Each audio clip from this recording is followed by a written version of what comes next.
Hello everyone, कैसे आप सभी लोग। आशा करता हूं अच्छे होंगे और दुआ करता हूं आगे भी आप अच्छे रहेंगे। ओके दोस्तों, आज एक बहुत ही अच्छी खुशखबरी के साथ मिलते हैं, एक नई वैकेंसी के साथ मिलते हैं। बहुत ही शानदार एक वैकेंसी रिलीज हुई राजस्थान के अंदर। ओके, राजस्थान के अंदर सीएचओ यानी कम्युनिटी हेल्थ ऑफिसर और स्टाफ नर्स की बहुत ही अच्छी और बड़ी तादाद के अंदर वैकेंसी आई है। यह खुशखबरी उन सभी स्टूडेंट के लिए बहुत ही लाभकारी साबित होगी जो नर्सिंग की प्रिपरेशन कर रहे हैं और किसी न किसी सरकारी नौकरी का इंतजार कर रहे हैं। तो चलो आप चलते हैं अपन और डिटेल से इसको पता करते हैं कि कहां की कितनी पोस्टें हैं। दोस्तों, ये जो नोटिफिकेशन है वो राजस्थान कर्मचारी चयन बोर्ड जयपुर के द्वारा रिलीज किया गया है। ओके, और जो रिलीज कब किया गया है, ये 28/1/2025 को ये नोटिफिकेशन रिलीज हुआ है। ओके, जिसके अंदर राष्ट्रीय स्वास्थ्य मिशन यानी एनएचएम के अंदर और राजस्थान मेडिकल एजुकेशन सोसाइटी, ये दो यहां पे संस्थाएं हैं जिनके अंदर वैकेंसी आई है। 2025 की ये सीधी भर्ती है जिसके अंदर राष्ट्रीय स्वास्थ्य मिशन कुछ पोस्टें एनएचएम के अंदर है और कुछ पोस्टें राजस्थान मेडिकल एजुकेशन सोसाइटी के थ्रू है। ओके, दोनों के अंदर नर्सिंग की बहुत ही बड़ी तादाद के अंदर वैकेंसी आई हुई है और ये 2025 की अभी की हाल ही का कल ही रिलीज हुआ नोटिफिकेशन है। इसके अंदर कहां की कितनी पोस्टें हैं, ओके, इसको अपन बात करते हैं। ओके, सबसे पहले अपन बात करेंगे राष्ट्रीय स्वास्थ्य मिशन। ओके, राष्ट्रीय स्वास्थ्य मिशन के अंदर सबसे पहले कॉन्ट्रेक्चुअल पोस्ट है। ओके, सबसे इंपॉर्टेंट चीज तो यह है कि जितनी भी पोस्ट है वो सारी की सारी कॉन्ट्रेक्चुअल है, परमानेंट वैकेंसी नहीं है। ये कुछ टाइम के लिए कॉन्ट्रेक्चुअल है, उसके बाद आके लॉन्ग टाइम तक ये कंटिन्यूसली भी चल सकती है या फिर आगे जाके परमानेंट भी किया जा सकता है या फिर वापस हटाया भी जा सकता है। पर अभी ये कंप्लीटली संविदा बेसिस पे है या फिर बात करते हैं कि कंप्लीटली कॉन्ट्रेक्चुअल बेसिस के ऊपर है। दोस्तों, इसके अंदर सबसे पहले बात करते हैं सीएचओ की। सीएचओ की बड़ी तादाद के अंदर इसके अंदर वैकेंसी देखने को मिलेगी आपको। सीएचओ की बड़ी तादाद में वैकेंसी है। टोटल कितनी पोस्ट है? 2634, 2634 पोस्ट है सीएचओ की। इसके अलावा संविदा नर्सेज की भी भर्ती है। ओके, वो है 1941 पोस्ट है, ये वाली है। अप्रोक्सीमेटली यदि अपन बात करते हैं तो ये मोटा मोटा बात करते हैं तो 4,500-5,000 पोस्ट है वो यहां पे हो गई है। इसके अलावा नर्सिंग से रिलेटेड कुछ और भी पोस्ट है जिनको भी अपन आगे देखते हैं। ओके, इसके बाद बात करते हैं नर्सिंग से रिलेटेड। इसके अंदर और भी बहुत सारी वैकेंसियां हैं पर अपन सिर्फ उनके ऊपर बात करेंगे जो अपनी नर्सिंग से रिलेटेड है। ओके, 13 नंबर पॉइंट पे देखिए, पब्लिक हेल्थ केयर नर्स यानी contractual public health care nurse के लिए वैकेंसी है। वो कितनी पोस्ट है? टोटल 102 पोस्ट है। ओके, इसके अंदर कॉन्ट्रेक्चुअल रिहेबिलिटेशन वर्कर ये अपने लिए नहीं है। संविदा नर्सिंग प्रशिक्षक यानी कॉन्ट्रेक्चुअल नर्सिंग ट्रेनर की भी पोस्ट है जो कि टोटल 56 पोस्टें है। ओके, इसके अलावा नर्सिंग से रिलेटेड जो पोस्टें होगी वो यहां पे 21 नंबर पे देखिए, संविदा महिला स्वास्थ्य कार्यकर्ता। हालांकि ये एएनएम से रिलेटेड पोस्ट है। फीमेल हेल्थ वर्कर के लिए भी पोस्ट है, 159 पोस्ट है total. Okay, contractual nursing incharge, यहाँ पे कुछ नर्सिंग इंचार्ज की भी पोस्ट है। वो कितनी है? 4 पोस्ट है यहाँ पे। ये टोटल नर्सिंग से रिलेटेड पोस्ट थी जो कि एनएचएम के अंडर में आती है। अब बात करेंगे राजस्थान मेडिकल एजुकेशन सोसाइटी के बारे में। राजस्थान मेडिकल एजुकेशन सोसाइटी, इसमें भी नर्सिंग से रिलेटेड पोस्ट है और यह भी बहुत बड़ी वैकेंसी है। कॉन्ट्रेक्चुअल नर्स ग्रेड सेकंड, इसकी भी 4,500 पोस्ट है, 4,466 पोस्ट है। 4,500 के आसपास उसके अंदर थी, 4,500 के आसपास टोटल पोस्ट इसमें है। हालांकि उसमें 5,000 के आसपास ही थी। ये टोटल जो पोस्ट है वो नर्सिंग से रिलेटेड 10,000 के आसपास पोस्टें होने वाली है। ओके, इसके बाद संविदा nursing tutor, contractual nursing tutor की वैकेंसी है वो 240 है यहाँ पे। ओके, ये सारी नर्सिंग से रिलेटेड पोस्टें थी दोस्तों। ओके, इसके साथ ही साथ ये बहुत तरह की पोस्टें हैं, लेकिन इसके अंदर नर्सिंग से रिलेटेड जितनी भी पोस्टें उनके एक साथ ही फॉर्म भरे जाएंगे। यदि अपन बात करते हैं राष्ट्रीय स्वास्थ्य मिशन के जो संविदा नर्सिंग प्रशिक्षक है या फिर संविदा पब्लिक हेल्थ केयर नर्स है या फिर नर्सिंग इंचार्ज है या फिर राजस्थान मेडिकल एजुकेशन सोसाइटी के संविदा नर्सिंग ट्यूटर है, इस तरह की जितनी भी पोस्टें हैं इन सभी के लिए कॉमन एग्जाम होगा। यदि आप इनमें से किसी भी पोस्ट के लिए अप्लाई करते हैं तो वो आपका सबके लिए हो जाता है। यदि आप इन सभी में से एग्जाम देना चाहते हैं, सभी के फॉर्म अप्लाई करना चाहते हैं, तो आप एक ही फॉर्म भर दीजिए। इसके बाद आपको प्रेफरेंस भरना है कि नर्सिंग से रिलेटेड इतनी सारी पोस्ट है, इनमें से आप पहले नंबर पे किसको देना चाहेंगे। मान लीजिए कोई सीएचओ में जाना चाहेगा, कोई स्टाफ नर्स में जाना चाहेगा, तो ये जो 4-5 तरह की पोस्ट है इनमें आपको प्रेफरेंस भरना है कि मुझे सबसे पहले किसके अंदर जाना है। ओके, क्लियर है? इसके बाद आगे बढ़ते हैं। ओके, इसके बाद इसका सिलेक्शन कैसे होगा, इसके अंदर एग्जाम होगा दोस्तों। ओके, प्रेफरेंस इसके अंदर भरना है। ये जो पॉइंट्स है इनको आप पढ़ लीजिएगा, इसमें कुछ ज्यादा इंपॉर्टेंट चीजें नहीं है। इसके अंदर कौन एलिजिबल है कौन नहीं एलिजिबल है इस तरह की चीजें बोली गई है। जो इसका ऑनलाइन फॉर्म भरा जाएगा, इसको अप्लाई करने के लिए आपको ऑनलाइन फॉर्म भरना है। ये जो कुछ कॉमन पोस्टें बताई थी इसके लिए भरना है तो एक ही फॉर्म भर सकते हैं, इसके अलावा कुछ अदर पोस्टों के लिए अप्लाई करना है तो उसके लिए आपको अलग से फॉर्म भरने की जरूरत है। ओके, ऑनलाइन फॉर्म भरा जाएगा और वो कहां पे भरा जाएगा, ये rssb.rajasthan.government.in इस वाली वेबसाइट के ऊपर जाके आप इसका फॉर्म अप्लाई कर सकते हैं। ओके, और जो इसका फॉर्म भरा जाएगा वो सबसे पहले आपको एसएसओ आईडी से लॉगिन करना है और उसके बाद ही फॉर्म भरा जाएगा। ये 2023 के गाइडलाइन है राजस्थान गवर्नमेंट की कि जितने भी जो गवर्नमेंट एग्जाम से रिलेटेड जो फॉर्म भरे जाएंगे या फिर गवर्नमेंट नौकरी से रिलेटेड जो फॉर्म भरे जाएंगे वो एसएसओ आईडी के द्वारा ही अप्लाई होंगे। ओके, वन टाइम आईडी होती है एक एसएसओ आईडी सभी की। ओके, इसके बाद आपको जब भी फॉर्म सबमिट करना है तो उसके बाद आपको एक एप्लीकेशन आईडी मिलेगी। यदि आपको एप्लीकेशन आईडी नहीं मिलती है तो वो ये इंडिकेशन होता है कि आपका फॉर्म सबमिट नहीं हुआ है। तो फॉर्म सबमिट होने के बाद आपको वहां पे एसएसओ आईडी एप्लीकेशन आईडी है वो जरूर ले लेनी है। यदि फॉर्म भरते समय आपको किसी प्रकार की दिक्कत आ रही है तो आप जो यहां पे लिखे हुए जो नंबर है 0141221424 या तो इन पे या फिर 221425 इसी एसटीडी कोड के साथ ये वाला नंबर भी लगा सकते हैं, ये वाला नंबर भी लगा सकते हैं। इस पे आप कॉल करके वहां पे डिस्कस कर सकते हैं उनके साथ। ये एक तरह से हेल्प डेस्क नंबर है।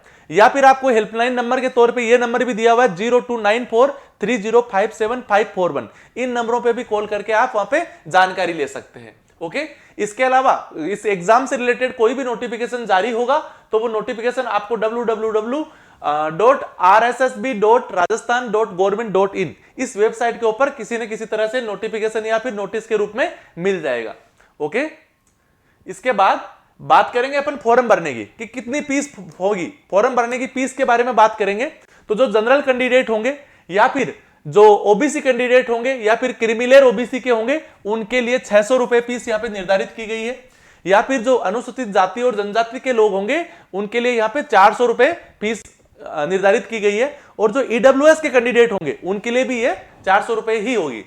इसके अलावा जो दिव्यांगजन होंगे उनके लिए भी 400 रुपए यहां पे फीस निर्धारित की गई है। ओके, इसके बाद अपन बात करते हैं, आगे चलते हैं इसके बारे में और कुछ जरूरी इंफॉर्मेशन। हालांकि नोटिफिकेशन काफी बड़ा है। इसके बाद जितनी भी पोस्ट है उनका डिवाइडेशन किया गया है कि कैटेगरी वाइज, उसके बाद जो सभी कैंडिडेट के लिए या फिर महिलाओं के लिए जो आरक्षित सीटें हैं जो विधवा कोटे के लिए है। ओके, या फिर जो जितनी भी डिवाइडेशन होता है उनको यहाँ पे दिया गया है जिनको आप देख सकते हैं। हालांकि नोटिफिकेशन है वो काफी बड़ा है तो अपन यहाँ पे कुछ जरूरी चीजें देखेंगे। ओके, ये सिर्फ पोस्टों का डिवाइडेशन है क्योंकि नर्सिंग के अलावा भी इसके अंदर बहुत सारी तरह की पोस्टें हैं। ओके, ये पोस्टों का डिवाइडेशन है।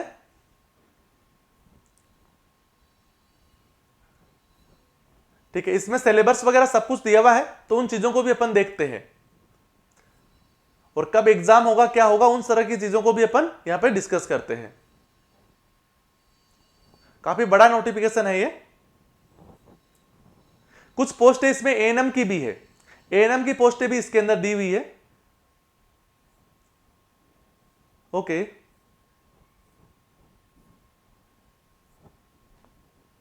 ओके, यहां से स्टार्ट हो गया दोबारा। ठीक है, ये पोस्टें दी हुई थी इसके अंदर। इसके अलावा यहां पे कुछ नोट करके कुछ चीजें दी हुई है जिनको आप पढ़ सकते हैं। कुछ इंपॉर्टेंट नहीं है ये, पर आपको लगता है तो यहां पे नोटिफिकेशन को रोक के या वीडियो को आप एक तरह से रोक के वहां पे उसके बाद पढ़ सकते हैं इसको। यहां पे सिर्फ जरूरी चीजों को अपन डिस्कस करते हैं। ओके, यहां पे देखिएगा एग्जाम की डेट वगैरह के बारे में कहां लिखा हुआ है वो चीजें देखते हैं अपन। ओके, जो रिजर्वेशन पॉलिसी है वो स्टेट गवर्नमेंट के अंदर सभी जो गवर्नमेंट एग्जाम्स होती है जिनके ऊपर एप्लीकेबल होती है वो सारी की सारी इसके ऊपर अवेलेबल होगी। ओके, ये जो एलएच वाले कैंडिडेट है जो दिव्यांगजन है उसके अंदर किन किन कैंडिडेट होंगे जो कि इसके अंदर दिव्यांगजन के अंदर कितने % उनको बेनिफिट मिलेगा वो सब चीजें इसके अंदर दी हुई है। ओके, ये सारी चीजें उनके लिए ही है। ओके, यहां पे सैलरी भी दी हुई है कि आपको पर मंथ कितनी सैलरी मिलेगी। ओके, यदि आप सीएचओ के लिए अप्लाई करते हैं तो 18,900 रुपए प्रति माह आपको सैलरी दी जाएगी। यदि आप कॉन्ट्रेक्चुअल नर्स संविदा नर्स के लिए एप्लीकेबल करते हैं तो वहां पे अप्लाई करते हैं तो 18,900 रुपए पर मंथ वहां पे दिया जाएगा आपको। इसके अलावा नर्सिंग से रिलेटेड जितनी भी पोस्ट है उन चीजों के लिए अपन देखते हैं। ओके, एक 13 नंबर पे भी थे यहाँ पे। ओके, इसके लिए भी 18,900 रुपए आपकी सैलरी रहने वाली है पर मंथ की। ओके, यहाँ पे कॉन्ट्रेक्चुअल नर्सिंग इंचार्ज रहेंगे तो वहां पे भी 18,900 रुपए सैलरी रहने वाली है। और जो एएनएम होंगे, जो फीमेल हेल्थ केयर वर्कर रहेगी, उनके लिए 13,150 रुपए सैलरी रहने वाली है। ओके, ठीक है, यहां पे इतना ही है। इसके अलावा जो राजस्थान मेडिकल एजुकेशन सोसाइटी है, उसके अंदर भी कुछ पोस्टें निकली थी नर्सिंग ट्यूटर की, जिसके अंदर 22,150 रुपए सैलरी रहने वाली है, यानी उससे थोड़ी ज्यादा सैलरी रहने वाली है। जो संविदा नर्स ग्रेड 2 है, इसमें भी 18,900 रुपए ही सैलरी रहने वाली है। जो नर्सिंग से रिलेटेड, जो जीएनएम और बीएससी नर्सिंग से रिलेटेड कैंडिडेट है, उनके लिए सेम सैलरी है 18,900 except nursing tutor. Nursing tutor में सिर्फ 22,150 रुपए सैलरी है, इसके अलावा 18,900 रुपए सैलरी है उन सभी के लिए। ओके, जो अब बात करते हैं अपन इसकी शैक्षणिक योग्यता यानी एलिजिबिलिटी के लिए, या फिर बात कर सकते हैं कि एजुकेशनल क्वालिफिकेशन के लिए। यदि आप सीएचओ के लिए अप्लाई करते हैं तो वहां पे आपका बीएससी नर्सिंग होना चाहिए कम्युनिटी हेल्थ के अंदर, और या फिर जीएनएम होना चाहिए, या जीएनएम बीएससी कोई भी चल सकता है, या कोई बीएमएस वाले हैं वो भी इसके लिए अप्लाई कर सकते हैं। ओके ओके, इसके अलावा जो नर्सिंग से रिलेटेड जितनी वैकेंसी है उनमें जीएनएम और बीएससी नर्सिंग मांगा गया है, कुछ एक्सपीरियंस वगैरह का इसके अंदर कोई नीड नहीं है। ओके ओके, सभी के लिए वही चीजें दी हुई है। अपन यहां पे ट्यूटर और उसके इंचार्ज के लिए जरूर देख लेते हैं, ट्यूटर और इंचार्ज के लिए कुछ अलग हो सकती है। ओके, यहां पे भी देखो संविदा नर्स ग्रेड 2 है, इसमें भी 18,900 रुपए सैलरी थी, जिसके अंदर सीनियर सेकेंडरी और इक्विवेलेंट हो गया जीएनएम या फिर बीएससी नर्सिंग हो गया, आरएनसी से रजिस्टर्ड हो गया, सिर्फ यही बोला गया है इसके अंदर भी। इसमें भी कुछ स्पेशल नहीं मांगा गया है। जो संविदा नर्सिंग ट्यूटर है, इसके लिए बीएससी नर्सिंग है, इससे इक्विवेलेंट हो सकता है, पर इसमें जीएनएम वाले अप्लाई नहीं कर सकता है। ओके, राजस्थान नर्सिंग काउंसिल से रजिस्टर्ड तो होना ही चाहिए। ओके, तो ये सारी योग्यता इसके लिए होनी चाहिए थी। ओके, इसके अलावा कुछ स्पेशल और नहीं है। यदि अपन बात करते हैं यहां पे एज के बारे में, इसके अंदर कोई भी किसी भी प्रकार की पेंशन वगैरह आपको नहीं दी जाएगी, ये सब चीजें इसमें ऑलरेडी लिखी हुई है क्योंकि कॉन्ट्रेक्चुअल है। ओके, इसकी जो एग्जाम होगी दोस्तों, वो एग्जाम कब होगी? 2/6/2025 से लेके 13/6/2025 तक इसका एग्जाम होगा। ओके, और इसके अंदर जो एग्जाम होगा वो आपका सीबीटी बेसिस पे भी हो सकता है, ये बहुत ही इंपॉर्टेंट चीज है। इसका एग्जाम आपका सीबीटी बेसिस पे यानी कंप्यूटर आधारित परीक्षा भी हो सकती है, या आपका टीबीटी बेसिस पे यानी टेबलेट आधारित परीक्षा भी हो सकती है, या फिर ऑफलाइन एग्जाम भी होती है जिसके अंदर ओमार शीट दी जाती है, उस प्रकार से भी हो सकती है। ओके, इसके अलावा इसका जो प्रवेश पत्र है वो प्रवेश पत्र जारी कर दिए जाएंगे और वेबसाइट पे आपको इंफॉर्मेशन दे दी जाएगी, या आपके व्हाट्सएप मोबाइल नंबर पे भी मैसेज आ सकता है, आपको ईमेल आईडी पे भी मैसेज आ सकता है। ओके, यदि अयोग्यता कब हो सकती है? यदि आपने कोई इंफॉर्मेशन दी है ऑनलाइन फॉर्म भरते टाइम, आपने जो चीजें दी है वो सारी की सारी चीजें उस टाइम डॉक्यूमेंट वेरिफिकेशन के टाइम होनी चाहिए। यदि वो सब चीजें नहीं है तो आपको अयोग्य करार साबित किया जा सकता है। वहां पे आवेदन कैसे करना है? आपको ऑनलाइन वेबसाइट से जाके आवेदन करना है, उसके बाद में आपको एक ऑनलाइन नंबर मिलेगा, एप्लीकेशन नंबर मिलेगा, वो होना बहुत जरूरी है। और इसके साथ ही साथ यहाँ पे एक इंपॉर्टेंट चीज और बताई है इन्होंने बोला है कि आपको फॉर्म भरने का इंतजार नहीं करना है, आपको जल्दी से जल्दी फॉर्म भर देना है, क्योंकि उसके बाद साइट बहुत बिजी चलने लग जाती है, साइट क्रैश हो जाती है, तो उसके बाद फॉर्म भरे नहीं जाते। तो कुछ लोगों की आदत होती है कि वो लास्ट टाइम में ही जाके फॉर्म भरते हैं, तो इसलिए यहां पे बोला गया है कि आपको फॉर्म के लिए अप्लाई करना है तो आप जल्दी से जल्दी इसके लिए अप्लाई कर सकते हैं। ओके, जो इसके अंदर फोटो आपको अपलोड करना है वो 1 महीने से ज्यादा पुराना नहीं होना चाहिए, आपके साइन होने चाहिए, वो भी पुराने नहीं होने चाहिए। इसके अंदर फोटो वगैरह क्या